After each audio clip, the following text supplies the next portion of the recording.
We have a question this week. Hi fam, I have a question about blogging. Given the popularity of social media, I've been wondering if blogging is old news now. Does anyone on here still blog and find that it has been effective in gaining leads/clients? Interesting question. Wouldn't be surprised if you've had it too. So we're going to answer that question today.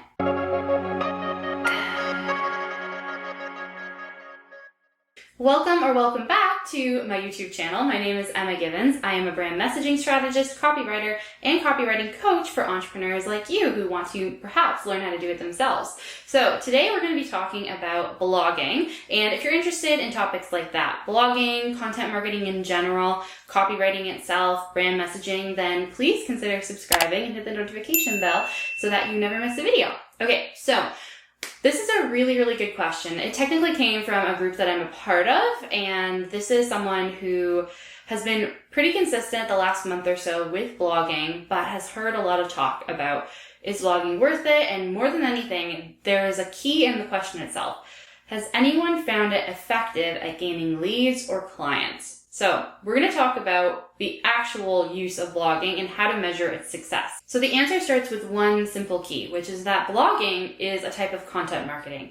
Content marketing in and of itself is not designed to convert clients. Content marketing's job is to make you visible, provide incredible value, education, preparation so that someone sees you, they like you, they begin to trust you and warm up to you. And then having a good content marketing plan in place will make them predisposed to say yes when you actually do give them an offer, which is where copywriting comes in. Blogging is a type of content writing, right? So visibility, nurturing, preparation, so that when you do send them a piece of copy, whether it's, a sales email or getting them to go to your sales page or saying buy now in an Instagram post, they'll be more likely to say yes to that if you've nurtured them and warmed them up with content writing too.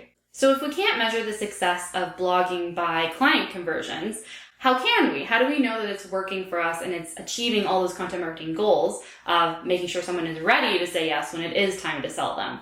Well, the first thing is SEO. If you use good SEO best practices, then you're going to be able to draw an audience to you through Google whenever they're actually looking for the problem that you can solve. So that way you become top of mind, right? So they know you exist if Google's driving them to you, and you stay top of mind because you show up. So something really helpful for this, if you've not used SEO in the past for your blogs, because it's absolutely critical. If you're going to blog, you need SEO.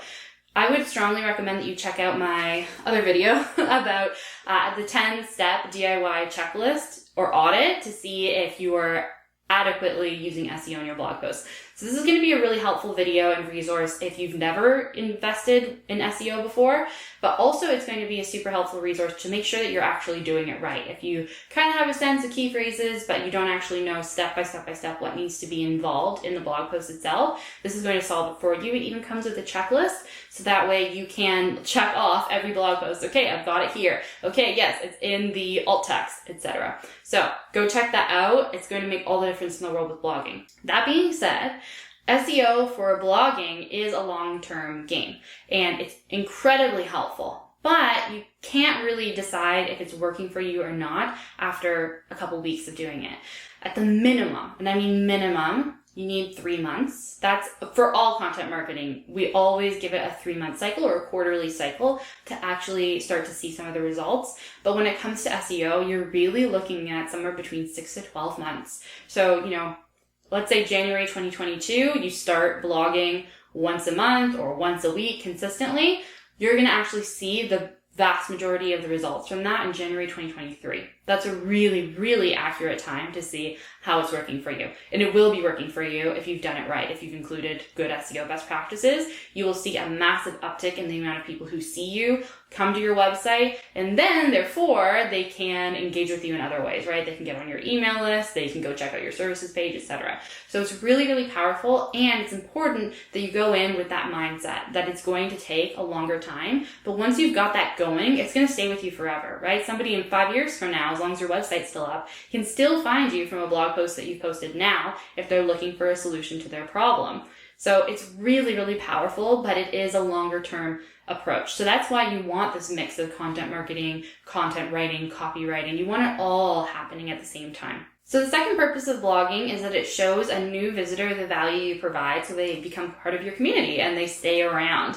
And there's a few ways to see if that's happening. One is how long do they actually stay on the page? So you should be able to see in your insights report, Google Analytics, etc. You have a few different ways of looking for this, how long somebody actually stays on the page. So the second piece is not just read time, that's how you would refer to that, but you also want to see, okay, do they have a high bounce rate? Like is someone landing on that one page and then they exit out?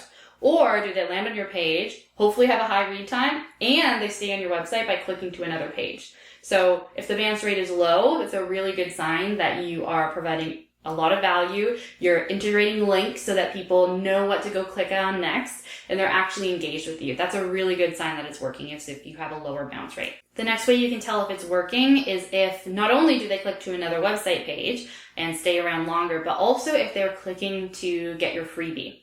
So if you see that a blog post that you've embedded the freebie in is generating a lot of new leads for you, basically people saying, hey, I'm interested enough to give you my email address and I want to hear from you, then that is a really good sign that it's working for you. You can still use the same freebie over and over again, right? If you always have a pop-up that comes on any blog page that someone comes to and you see a lot of people sign up that way, you'll be able to see that, okay, the freebie itself is valuable. It's converting them, getting them to sign up, but also what I'm writing in my blog is giving them enough of a preview of the value I provide that they are willing to trade something that people are more and more holding quite dear to them, which is their email address, and in exchange for all the things that you can share with them and teach them. So that's another good way to see if it's working with that second purpose of providing value to visitors so that they want to stay around longer. The third purpose of a blog and how you can tell that it's working is if it's nurturing your audience in other ways, on other platforms as well. So when you send out a new blog post announcement to your email list, you have a lot of click-throughs, a lot of people who want to read it. That's a really good sign that people are seeing the value of your blog post and you're actively warming them up, right? You're still doing content marketing at this point when you send them a new blog through the email because you're not directly selling them, you're just providing them value. That gets you top of mind. So that way they're always looking forward to your emails. And when you put an email in their inbox that is to sell them, they're way, way more likely to say yes. It's super, super powerful. Other ways to tell if people see value from your blog is if you also have good click-through rates on places like Pinterest or the link in bio on Instagram. And of course, it's going to be harder to take them off of a platform like Instagram or LinkedIn, but it still gives you a good sense that there are enough people who feel that there's a lot of value here, that they're going to go through all the steps necessary to get out of Instagram to go to your website. Super, super powerful when you can see that people are actively engaging with you and willing to take a journey from wherever they are, whether it's their email inbox or Pinterest, etc., to actually go and land on your website. So like I said, this keeps you top of mind, but it also means that basically the more time they spend on your website, the more likely it is that they're going to buy from you. So if they're on your website and they love what you're writing about right now and you maybe talked a little bit about a service that could help them, they can actually go to your services page right then and there. It's right there. There's so little barrier in front of them, and they may actually book in a call with you. That's not the best way to tell if the blog is working, but it still predisposes them to do that, right? And regardless, you've nurtured them so that way when you directly try to sell them, like a sales email, they're way more likely to say yes. So if you see a lot of engagement there and a lot of movement from another platform onto your blog, that's a really good sign that it's working for you. So to summarize, the metrics of success for a blog post are not direct client conversions. It is not embedding a link to purchase something right on that page. Not at all. You can do it, but that should not be the main purpose. Just like all content marketing, it's about visibility, it's about nurturing, and it's about getting them to a state of trust and awareness of you that they are ready to say yes when you do send them something to sell them, which is in the realm of copywriting,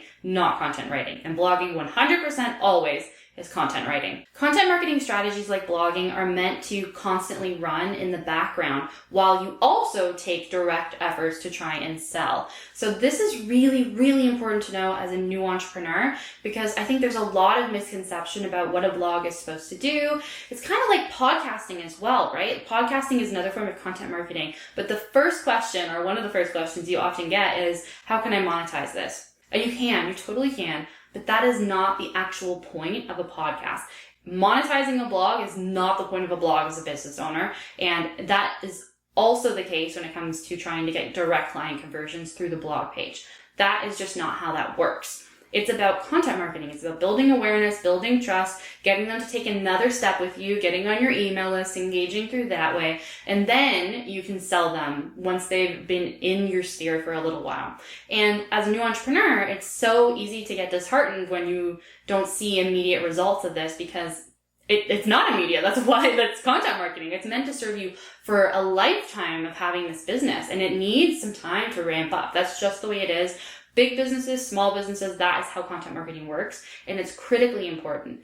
And as a new entrepreneur, you can't only rely on that. It's important to build that up. I would say quality and consistency over quantity. It's better to do one good SEO-friendly blog post a month instead of trying to get one out every week. Getting frustrated, feeling like you're wasting your time, no. Limit it, but be consistent about it. Use good SEO best practices. And meanwhile, try and do direct outreach. So that includes things, like market research, trying to understand what your ideal people want. Perhaps some of those people who are your ideal clients in the market research call will ask you about your services. You can also send cold messages, as much as people don't love that. You can do things like run a webinar or run a challenge or be really active in your DMs. There's so many different ways, and that really falls into a little bit of copywriting if it's about writing, but more than anything, it's about sales and how to do good sales. And that is different than marketing in this case. We're talking about content marketing. We're not talking about direct sales. And they're both important as a new business owner. I think the problem comes when so-called experts try and say that it's so passive. You write a piece of content, you show the value you can give to the world, and you'll just have clients flooding in. Especially as a new entrepreneur, that's not how that happens. This is a long-term game on the content marketing side, and one day you will have people who naturally move through the rest of your process because they found you that way. But at the beginning, when you need to start making an income, you need to actually directly work on sales at the same time. It's so incredibly important. So, hope that answers your question, because I know that this person was not the only one who had this question about whether blogging is worthwhile as an entrepreneur and how to make sure that you're actually measuring it for success. If we're measuring the wrong things, of course we're not going to see the value.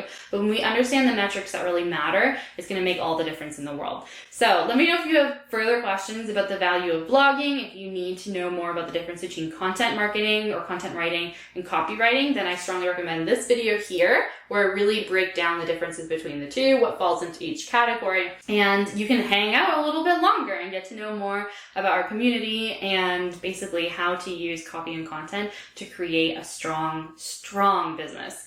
And it's all about creating with compassion. So even though copywriting is about selling, you can do it in a compassionate way. That's really our philosophy here. Okay, so if you like this video, please give it a thumbs up, hit the little notification bell when you subscribe to stay around on the channel, so whenever a new video comes out, you'll never miss it. We usually upload new videos every Thursday, and I can't wait to see you next week. Thank you for joining me. I'll see you next time. Bye!